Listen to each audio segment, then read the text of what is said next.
Year 2479. Humanity had conquered the impossible. Earth was no longer home. It was history. Across distant star systems, human colonies burned like artificial suns against endless darkness. Mining worlds, research stations, military strongholds. Humanity had spread farther than anyone once believed possible. But progress had not erased prejudice. On Kryos, 9. A cold mining planet buried beneath storms of metal dust and toxic ice. Humans and alien races lived side by side. Not together. Never equally. Some species ruled. Others survived. And orcs? They were feared. Massive bodies. Unnatural strength. Sharp instincts built for war. Stories follow them everywhere. Violence. Crime. Destruction. Children learned to fear orcs before they learned basic mathematics. Most people never question why. Elias Ward used to.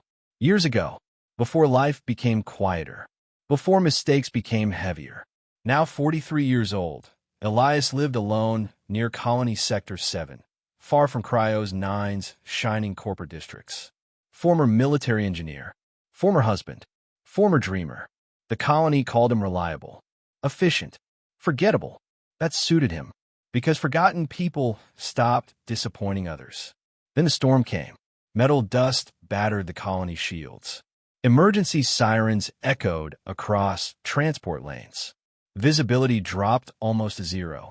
Elias pulled his jacket tighter while walking home from a 12-hour maintenance shift. That was when he saw her, sitting alone beneath a broken transit terminal. An orc girl, young, maybe 20, thin, far too thin. Rainwater mixed with black mining ash across torn clothing. Her green skin carried old scars, fresh bruises. People passed without looking. Others noticed, then looked away. A corporate worker muttered quietly, "Orcs bring trouble." Another laughed, "Probably stealing again." Elias slowed. Something felt wrong. Not fear, not danger. Recognition. Because years ago, people once looked at him exactly the same way. Defeated, discarded, invisible. The orc girl held something tightly against her chest. A cleaning service application. Rejected. Stamped 3 different times. Employment denied. No explanation. No reason. No surprise. She noticed Elias watching. Slowly stood. Prepared to leave. Prepared to disappear. Like she had done 1,000 times before. "Wait," Elias said. She froze. "I need help around my house." Silence. "Cleaning," he added awkwardly. "Temporary work." Her eyes narrowed. Suspicious. People did not help orcs. Not without wanting something. "What's the catch?" she asked quietly. "No catch." "You expect me to believe that?" "No," Elias said. "Just offering work." The storm held around them. Seconds passed. Then finally, "My name is Lyra," she whispered. And for reasons Elias could not explain, something changed. Days passed. Lyra cleaned quietly, spoke rarely, ate little, always wore gloves, always locked her room, always disappeared before midnight. Too careful, too controlled, like someone surviving, not living. Then Elias noticed it. A metal case, hidden beneath her bed. Heavy, black, military grade. And every night, very late, he heard sounds coming from inside. Movement, soft scratching, strange mechanical noises. Then one night, unable to ignore it anymore, Elias stopped outside her door. Inside, Lyra's voice trembled.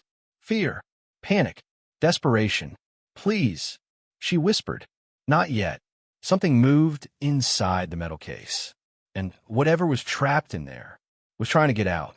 Days passed, but Elias Ward could not stop thinking about the metal case. Every night, the sounds returned. Soft movement, strange humming, almost mechanical, almost alive. Lyra acted like nothing was wrong. She cleaned, cooked, spoke little, smiled even less.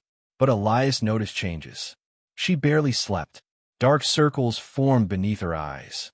She checked colony security channels constantly, watched transport routes, monitored emergency broadcasts, like someone waiting for disaster, or hiding from it.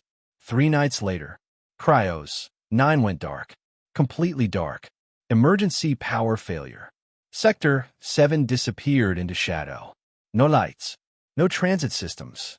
No communication network. Only silence. Then, a sound. Metal scraping. Inside Lyra's room, Elias grabbed an emergency flashlight, slowly moved toward the hallway. The door was open. Cold air drifted outward, and the metal case was open by itself. For a second, Elias thought he was hallucinating, because inside the case, curled beneath thermal blankets, was not a weapon, not stolen technology, not explosives. A child, small, fragile, barely larger than a human toddler, skin glowing faintly blue beneath the darkness. Thin silver lines pulsed beneath translucent skin like living starlight. Its breathing was weak, uneven, painful. Machines surrounded it. Medical injectors, cooling systems, oxygen regulators. Keeping alive. Lyra turned instantly. Fear filled her eyes. Not anger. Fear. Don't, she whispered. Elias stared. What is that? Her hands trembled. Then quietly, for the first time, the walls around Lyra finally broke. His name is Soul. The child stirred weakly. Eyes opening. Bright silver. Ancient. Impossible. He is an orc, Elias said. No. Then what is he? Lyra swallowed hard. The Veyron. The word meant nothing to Elias. Until memory returned. Old military files. Classified briefings. Rumors. Ghost stories told by soldiers. An alien civilization erased decades ago. Extinct. Or so everyone believed. The corporations found them first, Lyra said quietly. They discovered Veyron biology could interface with military systems. She lowered her eyes. They didn't study them. They harvested them. Elias felt cold, even inside his own house. Entire colonies disappeared, Lyra continued. Families. Children. Nobody stopped it. Nobody cared. The child breathed harder. Weak. Burning with fever. I found him 2 years ago, Lyra whispered. Hidden inside a destroyed research facility. I couldn't leave him. So I ran. Planet to planet. System to system. Always hiding. Always losing people who tried to help. Elias finally understood. The gloves. The fear. The locked door. She was not hiding a monster. She was protecting one. No. Protecting a survivor. Suddenly, every light inside the house flickered back online. Emergency systems activated. Warning alarms exploded across Sector 7. Colony alert. Unauthorized orbital arrival detected. Elias rushed toward the window and froze. Massive ships hung above Kryos 9. Black. Silent. Corporate insignias glowing against storm clouds. Military transport carriers. Security cruisers. Far too many. Lyra's face turned pale. No. She whispered. No, no, no. Elias looked back. What? Her voice broke. They found us. Outside, dropships began descending through the sky. And this time, corporate security wasn't coming to capture. They were coming to erase evidence. Morning never truly arrived on Kryos 9. Dark storm clouds swallowed the sky. Corporate dropships hovered above Sector 7 like predators, circling wounded prey.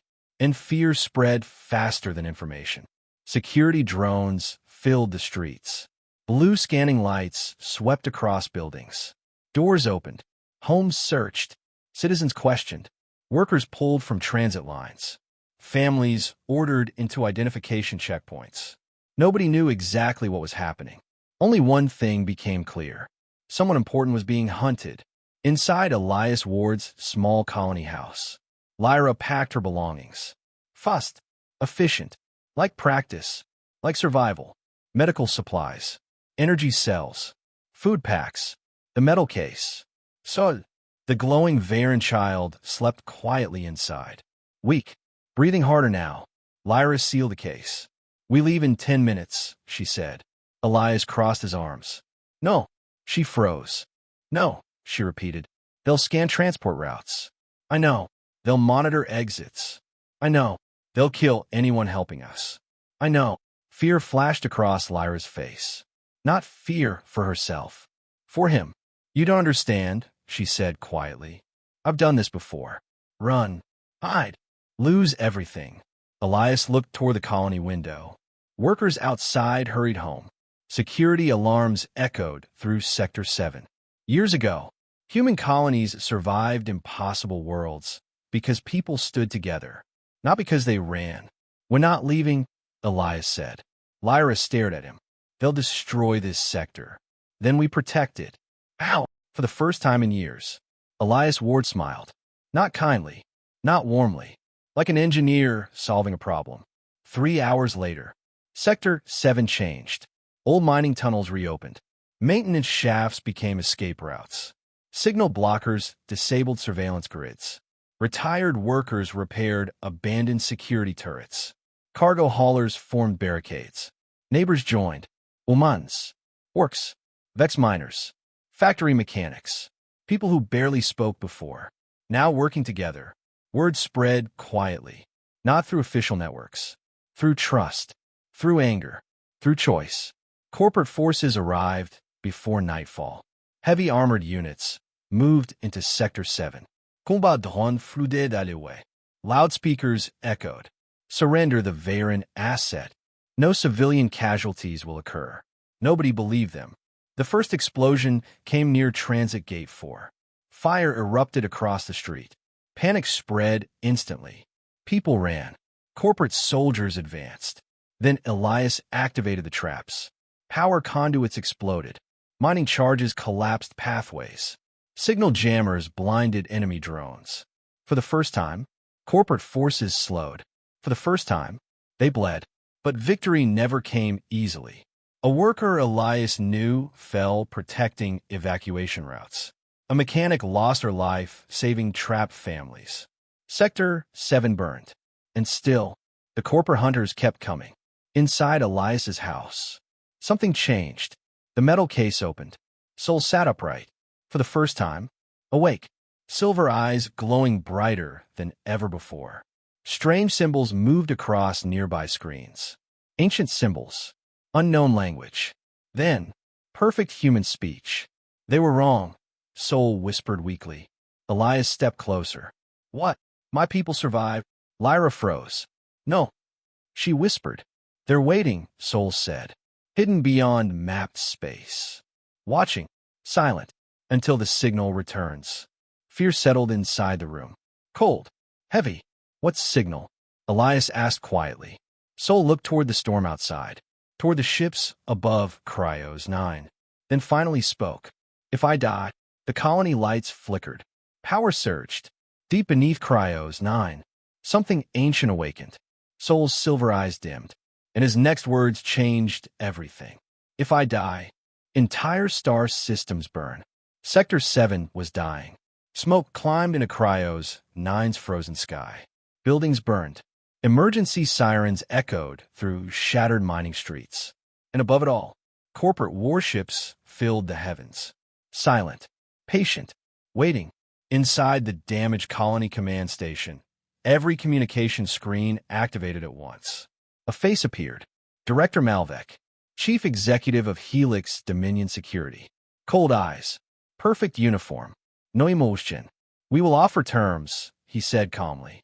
"Surrender the Varen child. No further civilian casualties. No orbital bombardment. No retaliation." The screen flickered. Then his voice hardened. "Refuse, and everyone dies." Silence swallowed the room. Fear spread immediately. Some colonists lowered their heads. Others walked away. Families gathered belongings. Workers abandoned defense lines. Hope weakened, because survival always sounded reasonable, especially when death stood outside your door. Elias Ward stood near the command console, exhausted, covered in dust and blood, watching people break, watching fear win.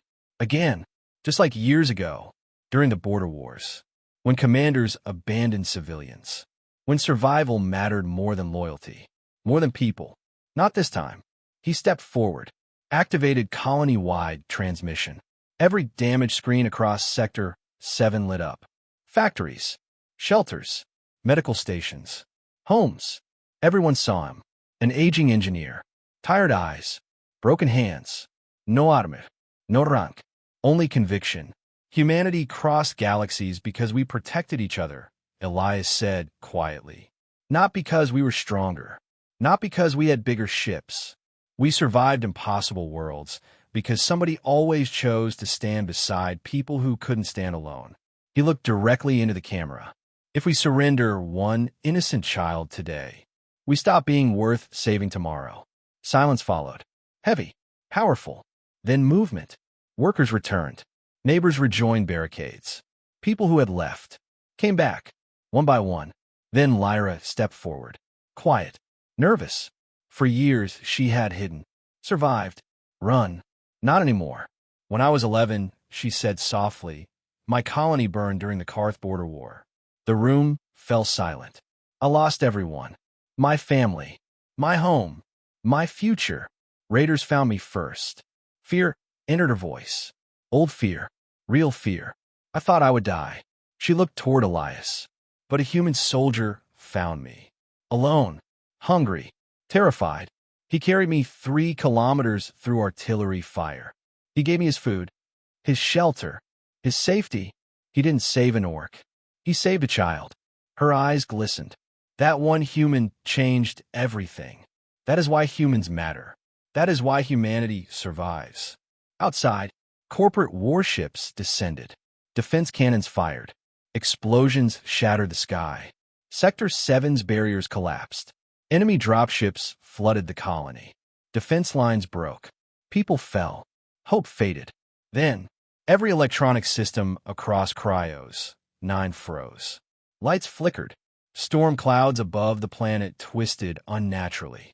In deep space, far beyond map territory, lit up thousands of signals. Unknown, ancient, impossible. Ships emerged from darkness. Massive, silver, silent. The Varen, not extinct, not gone. Watching, waiting, returning. Corporate fleets stopped moving. Fear changed sides. Then Soul stepped forward. Weak, barely standing. Silver eyes glowing brighter than ever before. A transmission appeared. Not human, not corporate. Varen. One message. One question. One judgment. Humanity had protected the helpless. But now, humanity itself would be judged. The stars above Kryos, 9 had never looked so silent. Sector 7 stood broken. Burned streets. Collapsed buildings. Emergency lights flickering through smoke and frozen dust. People waited. Humans. Orcs. Workers. Families. Survivors. Nobody moved. Nobody spoke. Because above them, the Varen fleet filled the sky. Thousands of ancient ships. Silver hulls stretching across orbit like living constellations. Older than human civilization. Older than most known species. Powerful enough to erase worlds. And now, watching, corporate fleets remained frozen. Director Malvek stood aboard his command ship, pale for the first time in years. He expected vengeance. He expected war. After everything Helix Dominion had done, the experiments, the hunting, the deaths, he expected destruction. Instead, one vessel descended. Massive, silent. Its surface shimmered like liquid starlight. The air itself seemed to bend around it. A single figure emerged. Tall, ancient, Varen, not glowing with anger, not carrying weapons, only watching. Soul stepped forward. Weak, small, yet somehow no longer fragile. The ancient Varen leader knelt before him, then turned toward humanity, toward Elias, toward Lyra, toward Sector 7. A voice echoed everywhere, not through speakers, through minds, through memory. We have observed. Images flooded the colony. Lyra carrying Soul through frozen worlds. Elias opening his home to a stranger. Workers defending neighbors. Humans risking their lives for people they barely knew. Sacrifice, kindness, courage, not perfection, choice. We hid because fear destroyed civilizations, the Varen voice said. We waited because power corrupts empires. The stars above Kryos, 9 seemed to glow brighter. You protected life without promise of reward. You defended weakness when strength could have abandoned it. That is rare. That is worthy. Director Malvek shouted orders. Corporate ships powered weapons. Too late. Entire corporate systems shut down instantly. Engines dead. Weapons offline. No violence. No revenge. Only judgment. Helix Dominion collapsed within weeks. Their crimes exposed across human space. Their power gone. Months passed. Then years began rebuilding what fear had broken. Kryos. 9 changed. Humans worked beside orc engineers. Alien refugees opened businesses. Old colony divisions slowly disappeared. Not perfectly, but honestly. Lyra opened her own company. Not cleaning services.